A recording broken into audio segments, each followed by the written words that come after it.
She is a digital marketing specialist who can spin the meanest website around. And he's host of the TV show Buzz, which features nonprofit organizations receiving marketing makeovers. Here on Buzz for Good, we talk all things nonprofit, the people they serve and the good they do.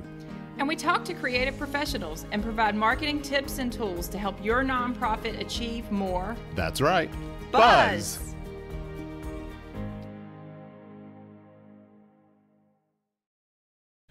And greetings, everyone, and welcome to Buzz for Good, our radio and TV show simulcast. We air in partnership with our friends at Blue Ridge PBS and WFIR. I am Michael Hemphill, creator and host of the TV show Buzz, in which we feature nonprofit organizations, the great work that they do in our communities, and we provide them with marketing tips and tools to help them attract more donors, volunteers, and clients to their cause. In short, to give them more buzz. And when I think buzz, I think of bees. And when I think of bees, I think of the queen bee of marketing herself, Carrie Cousins, the president of the American Advertising Federation of Roanoke. Good afternoon, everybody. Welcome to Buzz. All right, awesome. So we've got a lovely show today that we are theming around Earth Day, which technically was yesterday, but there are activities and events throughout this weekend throughout our region. I know the Grandin Village had a lovely Earth Day celebration today. We are going to be featuring a variety of nonprofits that are involved with outdoors and environmental education, such as the New River Land Trust, Clean Valley Council, and LEAP. And we're also going to feature a for-profit business that is supporting Earth Day and having a special dedicated fundraiser throughout the month of April in support of a nonprofit, outdoors nonprofit. So in addition to that, Carrie, what do you got for us? Well, you know, Earth Day is important to me too. I like to recycle and pay attention all year long. And one of the organizations that's special to my heart with Earth Day is the Roanoke Outside Foundation and the work they do year round for education for the outdoors as well as conservation. So the Roanoke Outside Foundation is a 501c3 nonprofit independent organization that works in collaboration with the Roanoke Regional Partnership, which is the economic driver for the region. Okay. And their signature events throughout the year are?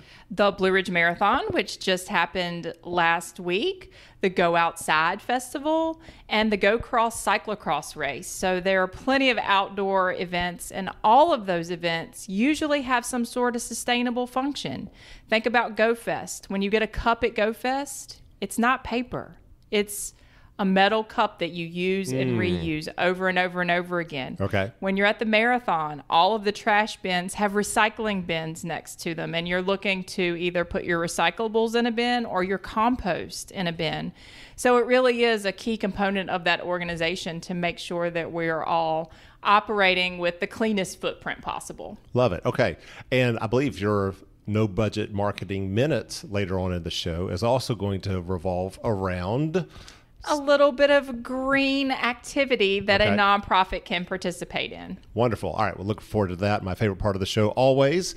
If you want to stay connected with Buzz for Good throughout the week, go to buzzforgood.com. That's buzz, B-U-Z-Z, 4, good.com. There you can listen to previous episodes of our radio show through the podcast page. You can also find some of our previous TV episodes that have aired on Blue Ridge PBS under the episodes page and kind of be better connected with all these wonderful nonprofits in our region. I want to thank sponsors of this show, Partners in Financial Planning, a Southwest Virginia-based financial management firm, partnersinfinancialplanning.com, and Freedom First Credit Union, where people bank for good. And they are, find out more at freedomfirst.com. Now, our part of the show where we kind of take a look at what all we've been doing in the nonprofit space over the last week. The last time that you and I spoke on this show, you were getting ready for the Blue Ridge Marathon, which took place April 16th. How'd it go? I finished. Oh, okay.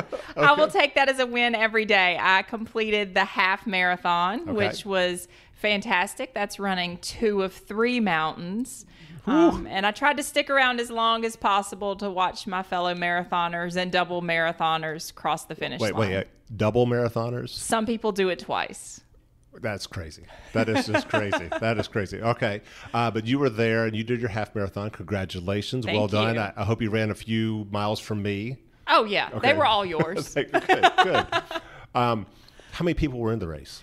There were about 3,000 registered runners this weekend, and the weather was fabulous. Yep. It was the perfect day for a run through the mountains.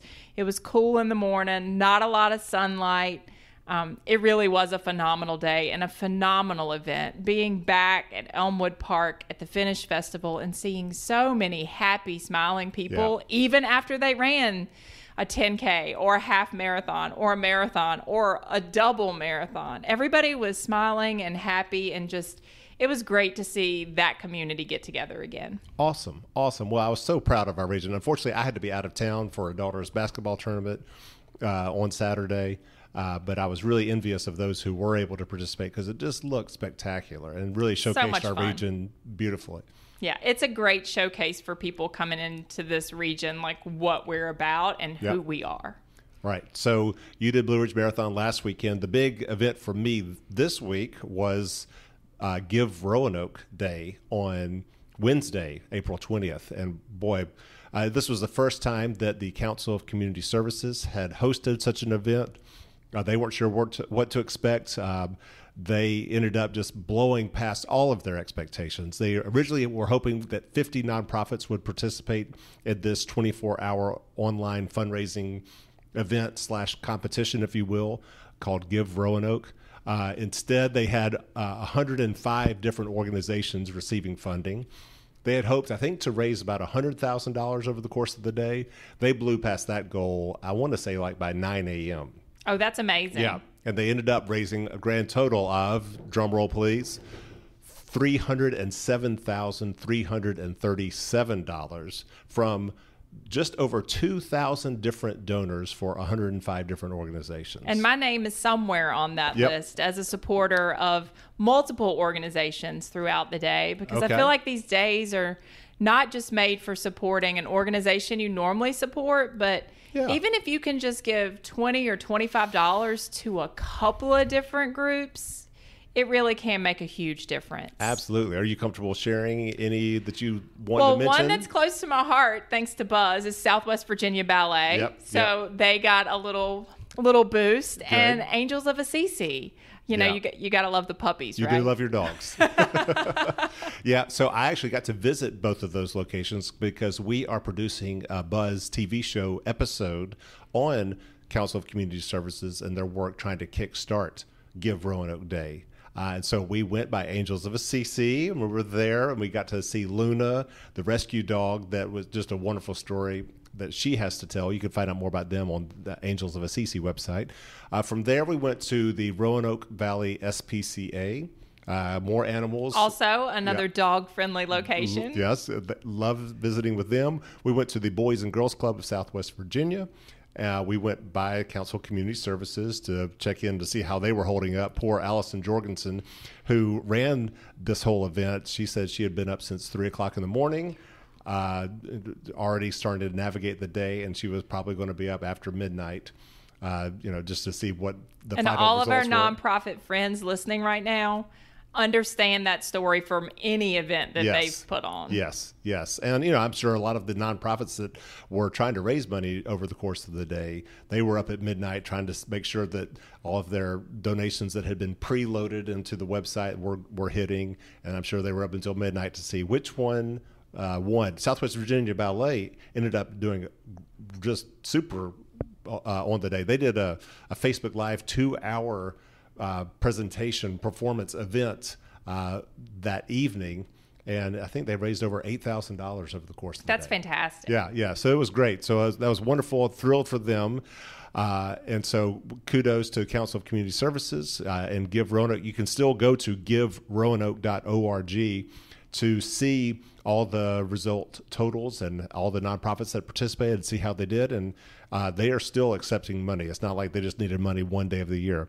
All of those organizations are there and relying on donations to do the great work that they do. So please check them out, find out more about their missions, and hopefully find ways that you can support them either with your money or with your time or your talent. So There we are. Now we're going to transition into Earth Day, which technically happens on April the 22nd, which would have been Friday. Of course, we're broadcasting this show on Saturday, April 23rd, but still a lot of Earth Day things happening today. And to kick things off, I'm going to have an interview that I conducted earlier this week with John Eustace. He is the longtime executive director of the New River Land Trust. And so I will let him take it from here and talk about the great work that they do throughout the New River Valley, past, present, and future.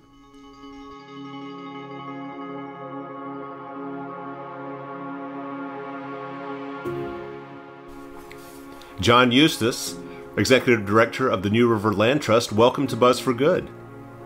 Well, Michael, thank you very much for having me and, having a bit of the program about the New River Land Trust. Absolutely. Well, this is the month of Earth Day, and so wanted to certainly feature New River Land Trust because I've been fortunate to be part of the Land Trust over the years, and just want to give you the opportunity to kind of share what is the New River Land Trust.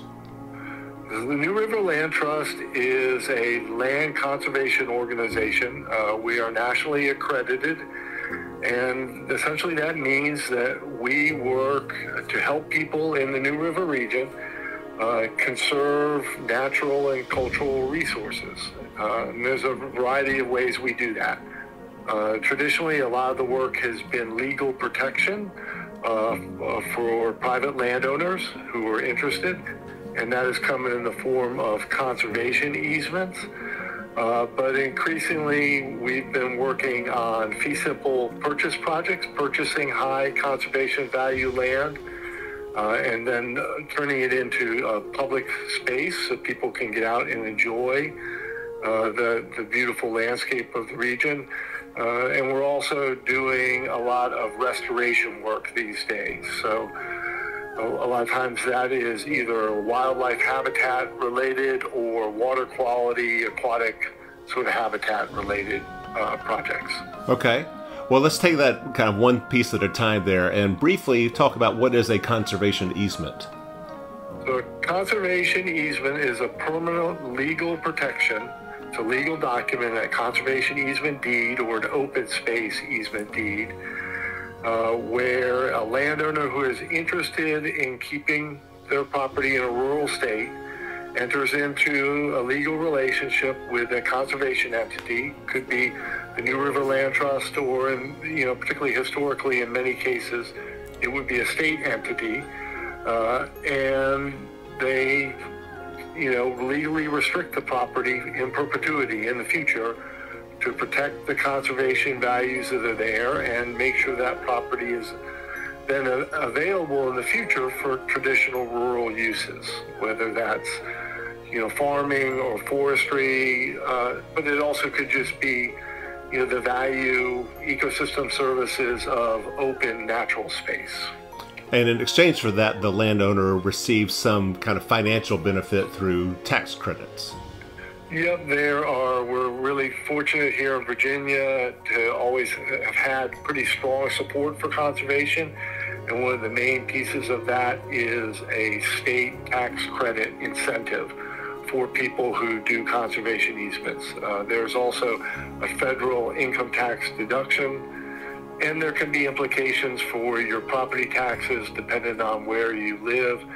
And for people who have a little higher worth, it can have a state tax implications. Excellent. So how many acres, can you quantify how many acres that have been placed under conservation easement in the course of New River Land Trust's history? Well, including fee simple, so not just conservation easements, it is 56,700 acres. Wow. So, and that land preserved in perpetuity in its rural state. So not going to be developed into subdivisions or in any kind of commercial development. It will maintain that natural character and beauty forever. Yeah, but can only have any sort of commercial use that is associated with, again, traditional rural uses. Okay. So you could have a farm stand, or you could, you could harvest, timber off your property and have a wood shop, where you build something, those sorts of things.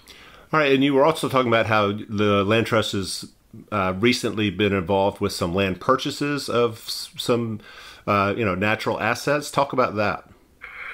Well, a conservation easement isn't always the best fit for everybody. You have landowners out there for various reasons who, don't want to continue to own their land and just lock it up with the easement. Excuse me. And so in some cases, they are looking for someone to come in and purchase the land, but they have a strong conservation ethic. And so they don't want to see it purchased by a developer who's going to put a bunch of houses on it. But they need to get out of the property. So fortunately, we've had access to some grant funding from various sources, and we have purchased recently 3 properties on Brush Mountain, just outside of Blacksburg, that has really high conservation value. And we are purchasing that land. We are building some natural surface, essentially dirt, other natural sort of substances, the local rock, trails on those properties. And once the trail systems are open and ready, we give the land to the town of Blacksburg, and it becomes a town park. Wow. But the town does have to have a conservation easement on that property so that it locks their hands.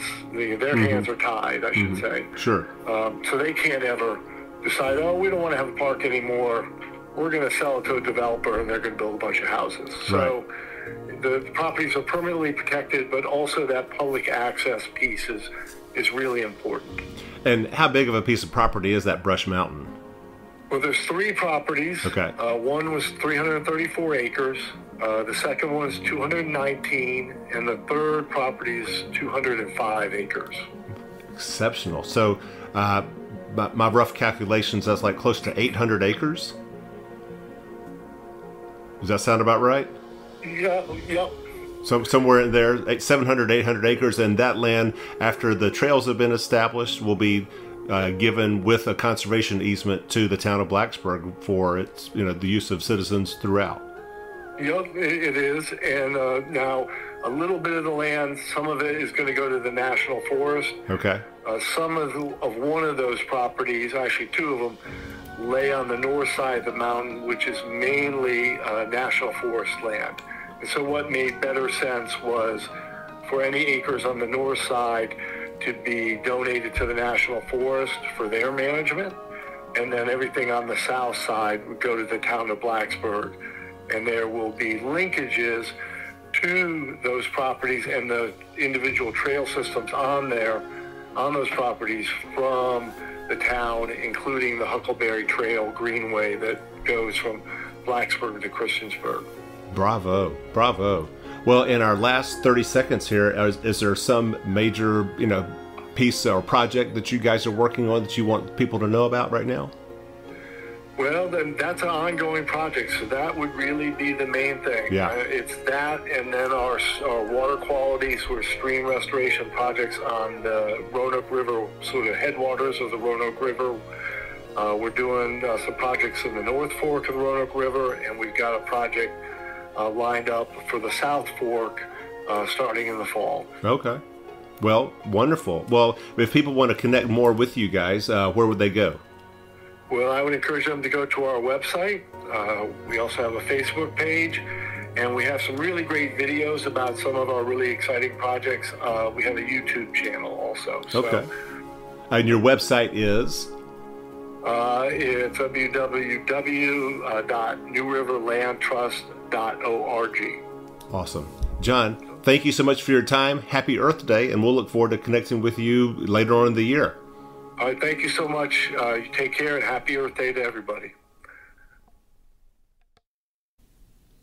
Now, from the New River Valley, we head over to the Roanoke Valley and have a conversation with the marketing director of LEAP, Christina Nifong.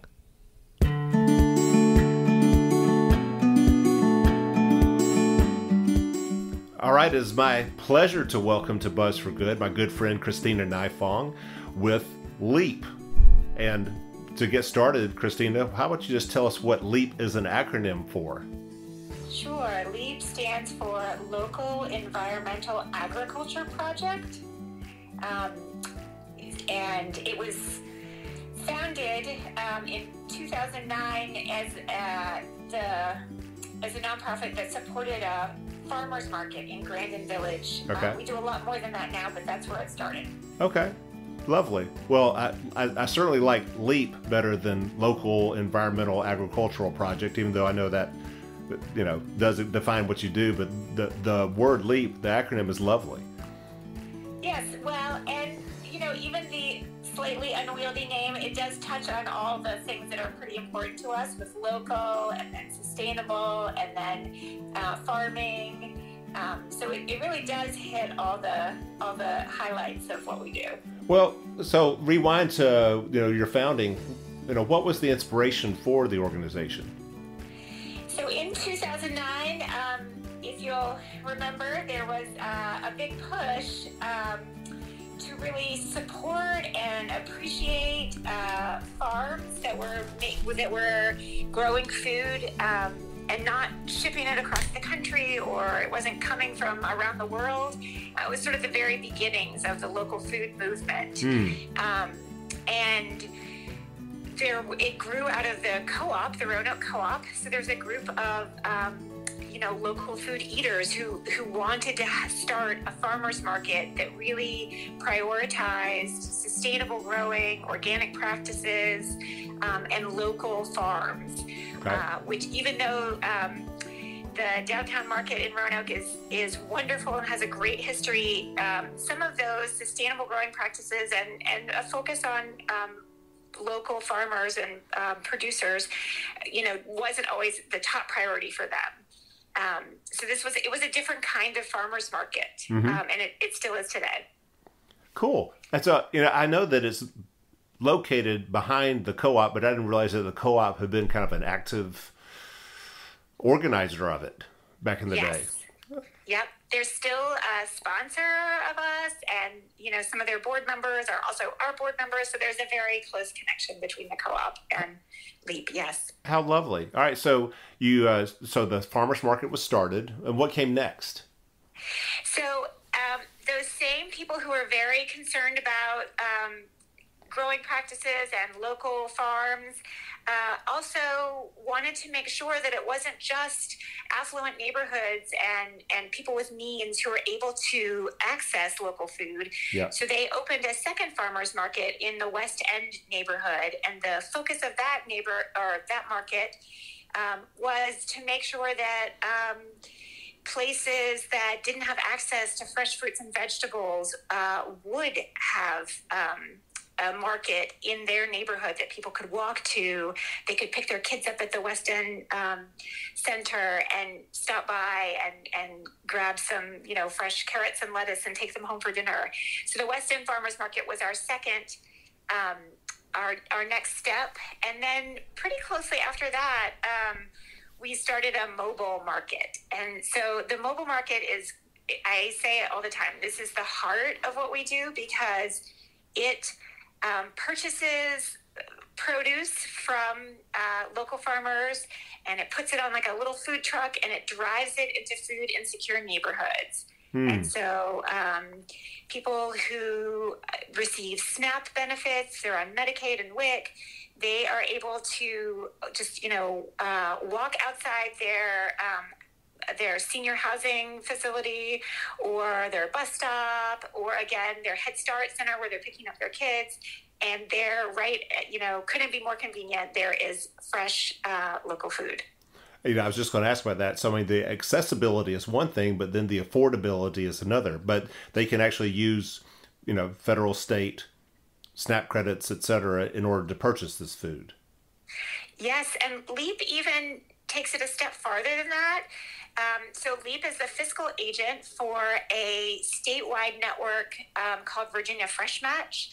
And Virginia Fresh Match takes allows people who use SNAP benefits to double their food dollars. So you can, even more than just running your SNAP card and using your SNAP benefits to buy the fresh fruits and vegetables. SNAP recipients can get $1 in fresh produce for every $1 they spend of their SNAP benefits, so it doubles their food dollars. And LEAP also fundraises in order to do that same doubling with Medicaid recipients and WIC families, and even some other folks who've been identified by local agencies as in need of nutrition support, because the SNAP benefits sometimes are really restrictive, and there are definitely families who are not on SNAP who still could benefit from having their food dollars doubled. Fantastic. Wow. I got to work with you a little bit for a LEAP video that was produced a few months ago. And during that process, we got to meet Cam Terry. I believe that was his name, correct? So yep. With Cameron Terry. Cameron Terry. So he's an urban farmer. I'd never heard that term before, an urban farmer. But what a fascinating guy he was. I mean, he basically, at the time, either from his own backyard and also rented out like 3 or 4 other backyards throughout Roanoke, their land that he could then raise fruits and vegetables that in these small little like 1/10 of an acre lots, and then sold at the market. So I mean, it was really cool meeting him, as opposed to just thinking you have to have a lot of land in order to have a farm. I mean, there he is, just growing them in people's backyards and making a sustainable living out of it. And then, but recently I saw that he now is going to have access to a much bigger piece of property that I believe you guys helped navigate. Yes. He will be growing at Lick Run Farm as in part LEAP. It was a recipient of some ARPA money from the city, federal money that was distributed through the city of Roanoke, and as part of those ARPA dollars. And by ARPA, you mean supported CAM's American Rescue Plan Act money, right? Yes. ARPA. Okay. Yes. And what's really kind of special, so CAM worked with the Agrarian Commons, which is a national organization that finds land, often that has been farmed in the past or is suitable for farming, and they put it in a collective trust and then are in relationship with farmers to farm that land. So they are preserving farmland, and they are working toward a different model. So the idea is that the farmland is owned by the community as opposed to a single private owner. So Cam's farm that he is going to be growing on is actually owned by the Agrarian Commons. So it's an amazing story because he's such a creative and resourceful guy, and then he also is sort of modeling a whole new way of farming and land holding for our region. Yeah. He was wonderful, just delightful. So I would encourage, anyone tuning into this show, I would encourage just going to the Grand Market to meet and talk with him alone, because whether you buy any fruits or vegetables, he was fascinating. Yes, and I will. So it's Garden Variety Harvest. Yes, that is the name of his business and his farm. If you're at the market, that's who to look for. Thank you. Variety Harvest. Garden Variety Harvest. Right. Speaking of gardens, LEAP also manages. Am I correct? Yes, we have 4 community gardens that we manage, and actually recently we are working on a really fun initiative where our community gardens are meeting with and working together with community gardens all over the city to form a Roanoke Community Gardens network, who are meeting, and they're working to share volunteers and share tools and share education. The Roanoke Master Gardeners is involved. So it's really a lovely ripple effect of, I was in a Zoom meeting this morning in which someone said 1 + 1 = 4. So that's what the idea is that, people get together and the sum of their collaboration is much greater than the individual parties involved. That's right. All right. And then I believe the last piece of the LEAP puzzle is the community kitchen. Yes. At our West End Farmers Market location, we also have a shared kitchen where we think of it as a business incubator. So where people who would like to start a food business can work. They rent a time and a membership in this kitchen that is completely licensed by the state. And so everything they need in order to produce a food product is, ready to go.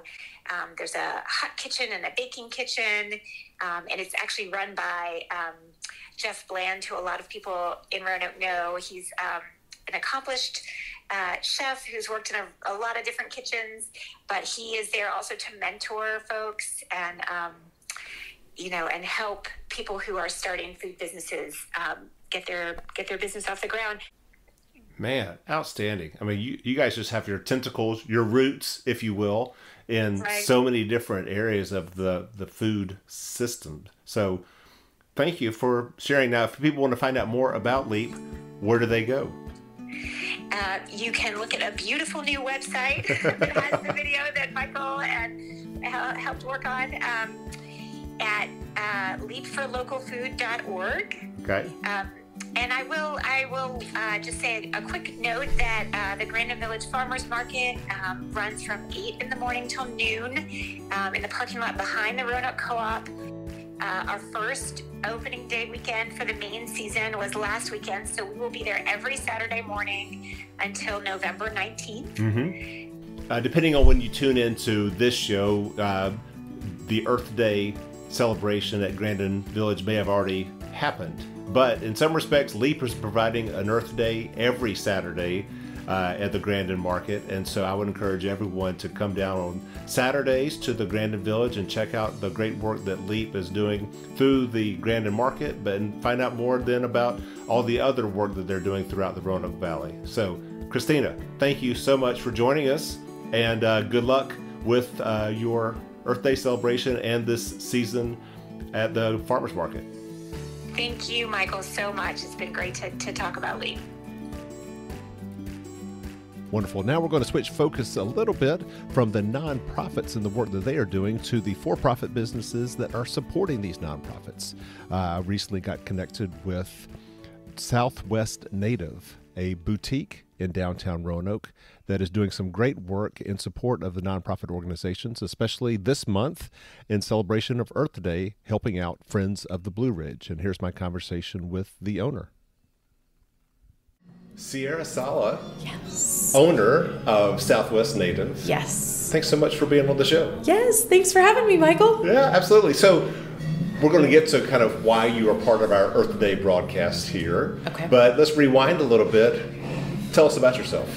Yes, so my name is Sierra Sala. I am quite literally a Southwest native from Southwest Virginia. I am born and bred from Salem, so just up the way from my store now. The store is located downtown Roanoke, actually in Southwest Roanoke. So, very good. Yeah, the Southwest, we're not talking about Southwestern United States. Correct. We're not talking about Arizona, Utah. We're talking Correct. about Southwest Virginia. Yes, exactly. Okay, cool. And it worked out that I'm in Southwest Roanoke as well, so it's bonus. It's meant to be. Yeah, so if people want to find you, where are you located in Roanoke? So I am downtown. I tell people I'm like hammocked between the Mash General Store and Breadcraft, so nice. On Church Avenue. Yes. Okay, cool. And I love the space here. I've been in here yes. many times for different businesses. What's the name of the building? The name of the building is Crafteteria. So it was basically in the 50s, 60s, 70s. It is this fancy cafeteria. I want to say like a fancier version of K&W, basically. Is there such a thing? A fancier version of K&W? Right. But yeah, so people would wear gloves and these extravagant outfits. So it was very fancy. Can you say hello? Hello. This is my daughter. She is 7 years old. She's also a Southwest native. Excellent. Can you say hi? Hi, it's nice to meet you. So I'm just talking to your mom here about her business. Exactly. Yeah. So what is Southwest Native? The girls' accessory shop, and it's only for girls. Say that one more time. It's only for girls. It's a girls' accessory shop? Yeah. Okay. You do a good job. You're a good salesperson. Thank you. Yeah, you're welcome. So I like she said, I originally started just solely focusing on jewelry. I launched this past November, so on Cyber Monday, I launched online only. And I did quite a few festivals in December. I had, really great feedback. And I was like, if I ever get a storefront, I'd want to expand into different accessories. And it literally, the storefront fell into my lap, the opportunity in January. So I took it. And as customers have come in and I've gotten more feedback, the accessories expanded into women's apparel. And so now it's really turning into like a full scale boutique. So it's been great, just the growth and getting different feedback from people. Awesome. Well, talk about what is here. So girls' accessories. So what does that mean? So different women's accessories. So accessories meaning shoes, handbags, belts. We have a lot of hats. Those are kind of in right now. And then There's jewelry. a lot of dresses. A lot of dresses. Oh, yes. thank you. My mom loves dresses. Yeah. Yes. And sunglasses are a big hit, especially with warmer weather coming up. And there's shirts, like a tank top, shirts, bottles, plants. Yes. No one can sell them. That's just something. So the jewelry that I have, I'm really trying to focus on only local handmade artists. Okay. So the jewelry I have in shop right now is from, one of them is Amber Hale, and the other one is Michelle Potter. So Amber Hale, she solely focuses on like clay and resin. So all of her earrings have either clay or the resin mold.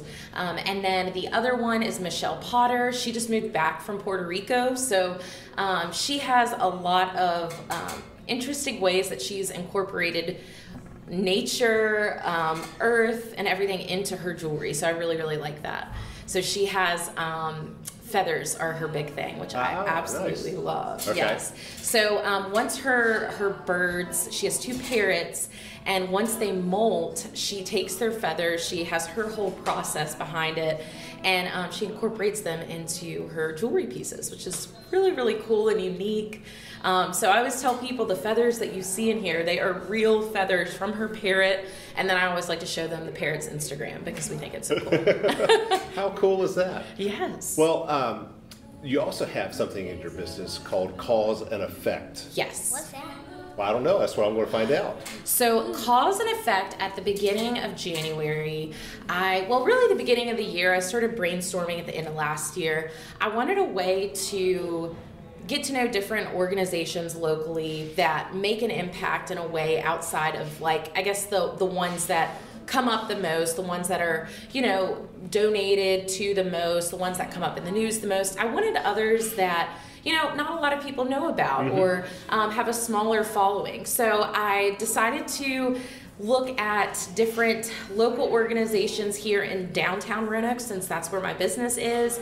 And oh my goodness, I found a ton. And they were literally within walking distance, so it was great. So for January, we had Angels of Assisi's, which was awesome. February, we had the Blue Ridge Literacy Center, which is located right below the main library. March, we had Blue Ridge Women's Center, so they are actually not downtown, but still within, 5 to 10 minutes from here. Right. And then for April, we have Friends of the Blue Ridge. So I've partnered together with Julie. We were able to chat. I think she came in one morning. We probably talked for like over an hour. Just about all of the different things that Friends of the Blue Ridge does, not only for our community, but their reach is so far. And I think people a lot of times forget that. So it was just really, really neat. Well, so I do a little work for Friends of the Blue Ridge, so thank you for doing that. Yes. And I've also, we've done a Buzz episode on Blue Ridge Women's Center. Cool. I've written an article for Cardinal News about Blue Ridge literacy. And who was the January? Angels of Assisi. Angels of Assisi. We were just there yesterday for great. Give Roanoke Day. So yeah, all great organizations. And for Friends of the Blue Ridge, you decided to do it in April because of Earth Day. Exactly. Right. Yes. Okay. So I am trying to do a better job each month. There's, whether it's an event, a celebration, a day that's honoring something or someone, I'm trying to incorporate that into the organization. I've noticed with the days and things that we have in each month, there is most likely an organization in this area that focuses around that day, right. Which is really cool because it's right here, and maybe we don't even know about it. Mm-hmm. So Friends of the Blue Ridge, when I was doing different searches, I had heard of it. I'm very familiar with it. I know it was just right up the road from the YMCA, their main location. But again, I didn't really realize their impact. I assumed Friends of the Blue Ridge, they primarily focused on, recycling efforts and, cleaning our local parks, and that was pretty much it. Right. That's all I assumed. So yeah, talking to Julie, I was writing, and at one point she said, "Do you want me to just email you because you were writing so much? Does your hand hurt?" And I'm like, "No, this is all great feedback." So yeah. Well, you have a lovely little write-up about Friends of the Blue Ridge and each of these nonprofits on your website, which is, for everyone, shopsouthwestnative.com. Shopsouthwestnative.com. Great. So tell us about the deal that you're offering for people to support Friends of the Blue Ridge in the month of April. Absolutely. So Michelle Potter, who I just mentioned previously, she has designed a piece. It is a necklace that we went with, so everyone is able to purchase it. We had brainstormed some earrings. We wanted to incorporate the feathers, but Julie pointed out, she said, well, not everyone has their ears pierced, so let's go a different route. Sure. So we have a beautiful, beautiful necklace, and it's a frosted amethyst necklace. And each necklace is $15. It's free shipping if you purchase it online. You're also welcome to pick up in store. And then $10 of that sale from the necklace will go to Friends of the Blue Ridge. Wow. And then $5 goes to the artist for creating the piece. So you're not making any money off of this? No, not at all. Not at all. But it's a great way to get different organizations connected, organizations out there. What I've found in a lot of them so far is that I have people that have purchased either in January and February for another organization. They're kind of following the cause and effect, and then they're like, wow, that's so cool. I didn't know about that. That's where. And then they'll purchase, this piece. I've had that several times actually this month. So very exciting. How cool is that? Yes. What does May look like? Have you picked out your nonprofit yet? I have. I am very, very excited. Okay. So May 5th is Cinco de Mayo. Indeed. And we are going to partner with Casa Latina. Oh, and so, excellent. Yes, I am so super excited. I spoke with their president, Chris, and it's really, really exciting. We have a lot of fun things planned. So, okay. Yes. Well, Sierra, thank you so much for all that you do to support nonprofits in the region. Yes, Love your shop. I hope everyone tuning in will want to come and visit you here. Give us the address. It is 16 West Church Avenue. As soon as you walk in the door, I'm to the right. You can't miss me. Wonderful. So yeah, there are a lot of different shops and coffee shops and restaurants in this old cafeteria. Exactly. It's a lovely space, but yeah, she is the first door on your right, Southwest Native. Thank you for supporting nonprofits. One more time, your website is? shopsouthwestnative.com. And you're on social media as well? Yes, my social media is actually at Shop Southwest Native. Love it. Well, Sierra, thank you so much again. Yes, thank you so much, Michael. And last but certainly not least, a nonprofit that is near and dear to all of our hearts when it comes to environmental conservation, and that is the Clean Valley Council. All right, well, welcome Dina Sasser of Clean Valley Council to Buzz for Good. Thanks for joining us today. Thank you for having me. Yeah, so I know a lot of people probably have heard something about Clean Valley Council over the years, but why don't you give us kind of the elevator pitch for what is Clean Valley Council? Oh, sure. We have been around since 1978, so you're probably right on that. We started out as an organization that was dedicated towards getting people to start recycling and taking better care of the types of trash that they were creating. And then we've evolved from that to environmental stewardship and leading the way towards a sustainable tomorrow by educating and inspiring. So what we do beyond beyond just getting people to recycle is we also get people to go out and clean up litter, and that's one of our big mission focuses, is that we'll ask folks to take some time out of their day and get a trash bag and clean up litter that they see in their community. We provide all those supplies, so a litter grabber, trash bags, gloves, and if you are part of our Adopt a Street program, we also provide vests. And all we ask for is time and data. So when the cleanup is done, if people let us know what they found, how much they found, we'll make sure someone comes and cleans that up. But it also gives us information to report to the people who give us our funding so that we can in turn get more supplies. So it keeps that going there. So that's one of our focuses. And the other is education, and education beyond just elementary or school age, but all ages. So we send people out to schools with different environmental projects, and we also do community engagement education. One of our programs that just started right now this week is the ABCs of composting, and we have 40 participants who are learning how to do backyard composting and try to divert some of that trash, the food waste, out of the trash streams and into usable compost for their yards. Wonderful. So you mentioned that you're reporting this information out to the people who provide your funding. Who does provide your funding? Well, it's a mix of different locations. We have city and county governments, and we also have the Department of Environmental Quality. And then sometimes it's just anybody who has a chance to send us a few dollars. Every little bit helps. We have donors that give us money throughout the year, and then contracts with the different municipalities. Well, which municipalities do you work with? Like, what is your footprint?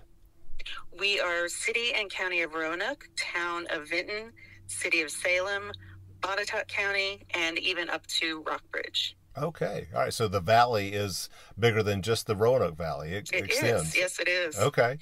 Wonderful. What are been some of the successes over your, 44-year history? Yeah, that's hard to imagine. I would think anytime we get out there and get trash out of our watershed, that's a huge success, because we work really strongly with stormwater, and a lot of people don't think about the things that end up on the ground don't stay there. Right. They wash into the storm drains and into our rivers and our oceans. They pollute not just the water itself, but also the animals. And so every little bit that we can get out of that water stream makes a huge difference to everybody's health, not just a very small finite group, but we all depend on water. No matter who you are, no matter how small or large you are, water is life. You have to have a good, clean water. I think about, just every time I fill up my car with gas, every little drop that maybe escapes from the nozzle, hits the asphalt, could end up in our waterways. What are some other things that we as just, common citizens need to be aware of to maintain clean water? Just properly disposing of your trash, especially the hardest one that I think a lot of people don't understand.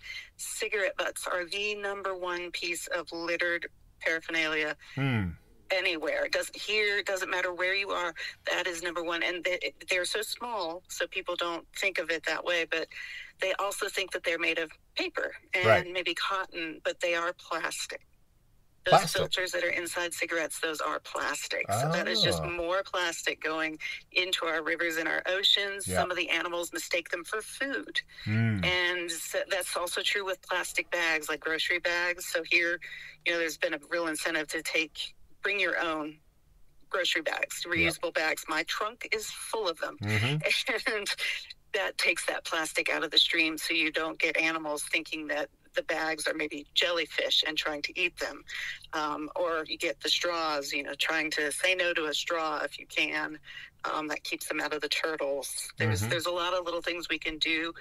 Refill your water bottles. Water bottles are the biggest plastic bottle that is thrown out. And so I'm looking right at my corksicle, if you will, that I keep with me, and I can refill it every day. And you just, if you have a Brita pitcher or whatever you need to use at home, but that takes all those water bottles out of the stream. Yeah, right. What are some other, things that, so we as common citizens, not only related to water, but, other things that perhaps we don't think about enough? Well, recycling in general. Sure. I think there's a lot of confusion with folks not knowing exactly what can I recycle, what can't I recycle. If you've moved around like I have, every municipality can be a little bit different. So some of the rules are different. Some places will take glass, some places will not. And so there's a lot of confusion that comes with recycling. And here in Roanoke, they recycle 1 and 2 plastics, but they can't do the little clamshell type, like you get strawberries in. Mm-hmm. They're so light that their machinery can't weed those out. So that's one of those where unfortunately those can't be recycled, but you can recycle metals, you can recycle like I said, numbers 1 and 2 plastic. Let's see, glass, they are still taking glass, and it's just trying to be conscious of what it is you're throwing away, and if you can recycle it, do so. Yeah. Wonderful. So those have been some of your successes. Any other successes that, looking back over 44 years that you're especially proud of, or the organization is proud of? I think it's just the environmental awareness, people being more keenly aware of what it is our environment needs from us as citizens of the world. We need to be able to be the change. You have to be conscious about how you consume and know that every little bit helps. And I think that especially with our education programs, when we reach people who are young and they start understanding, I know for me, I always want to know why. It made my mother crazy when I was a child, but I always wanted to know the reason why something needs to be done. Sure. If I know why, then I'm all about it. But if we let these kids especially know why it's important, right, why we throw things away the way we're supposed to, why is it terrible to throw things on the ground and to litter, and why and how that affects you as a person, then it makes a big difference, because then the kids start to pay more attention, and then hopefully they take that home to their parents and say, no, you can't throw those out the door. We need to throw those away. Those are plastic and the animals are eating them. And that can kind of help. You educate sometimes from the youngest to the oldest. Right. Oh, and sometimes even from the oldest to the youngest, when, the why, it's not just because I told you so, but actually having that information to back it up to help better educate and explain to kids. Yeah. Because when has I told you so ever worked? Right. Regardless of the age. Yeah. It's always if you do this, then that, and you go, oh, yeah, okay, yeah, I understand. Yeah. And then you can make that change. Nice. So, this is April, Earth Day. Are there any big activities that Clean Valley Council is hosting, promoting? Yes, we are going to divide and conquer on Saturday. So we are a small staff. There are 4 of us, and 3 of us will be here in the Grandin Village, which is where our offices are located, for the Earth Day Roanoke celebration, which is being put together, and that will happen Saturday from 10 to 3. Right. And you'll have a lot of different vendors and presenters. We have a bunch of different topics being presented, including, I alluded to learning how to recycle right. That is one of our programs that's being presented. We have a young woman with RDS who will be speaking about how to recycle right, how to monitor water, and to be a citizen science water quality monitor, so people can learn how to do that. They can learn about the Adopt a Street program and a bunch of other things that we have scheduled for that. So that'll be here in the Grandin Village from 10 until 3. Okay. And then I myself will be up at the zoo for Party for the Planet, which is an event that they are holding.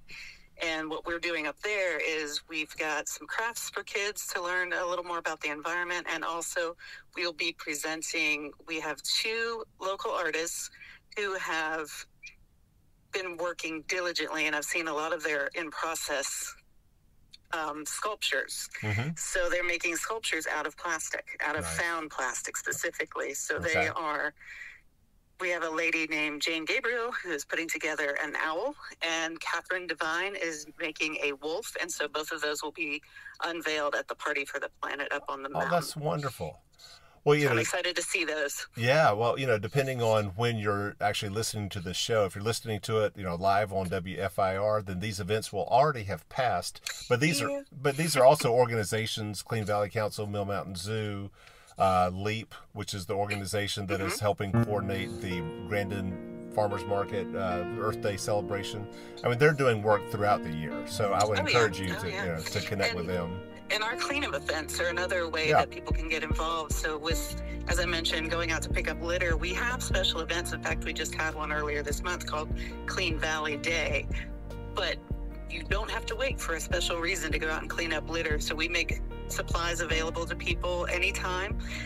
We have something called Anytime Cleanup. And it's a couple of bags, a couple of pairs of gloves, and some instructions. And all you have to do is either run over to Roanoke Mountain Adventures or to the Blue Cow Ice Cream Company, which is a huge imposition, to have to go to the ice cream place.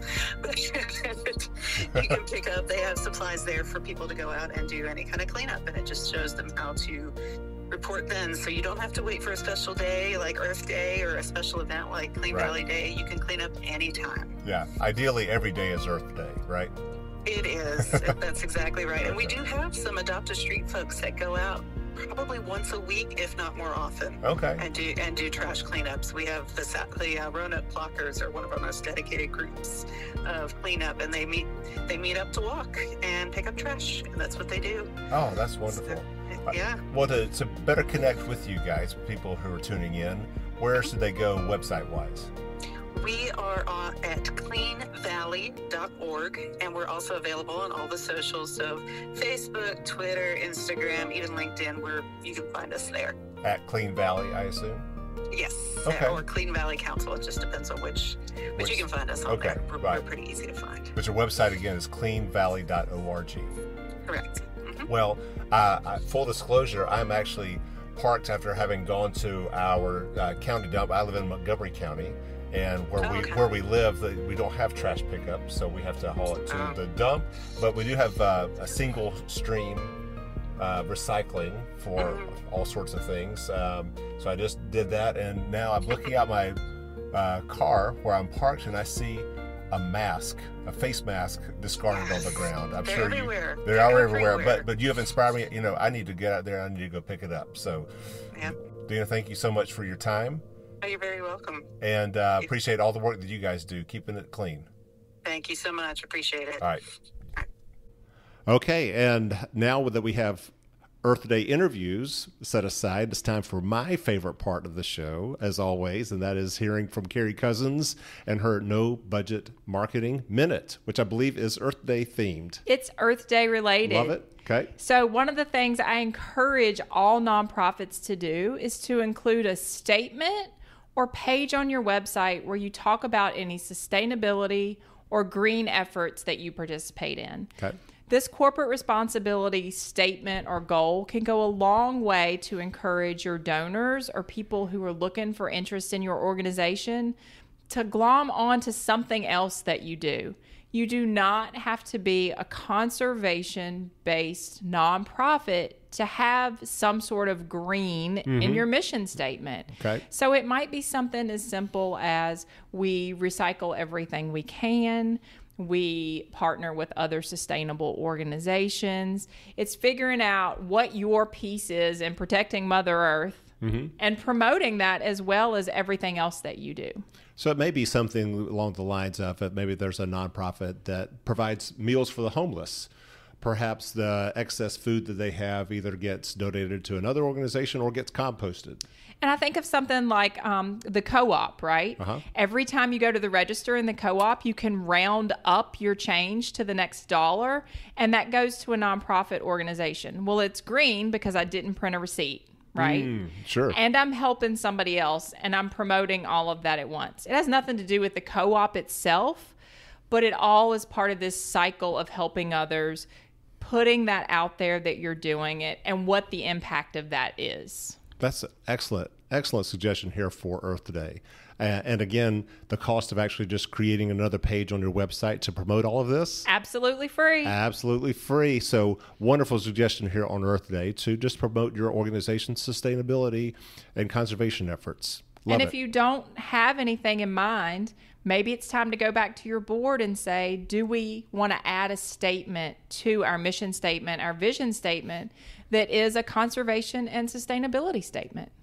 Fabulous. Well, thank you so much, Carrie, for these wonderful suggestions, and happy Earth Day to you. Happy Earth Day to you. And thank you, everybody, for listening in today at Buzz for Good on WFIR.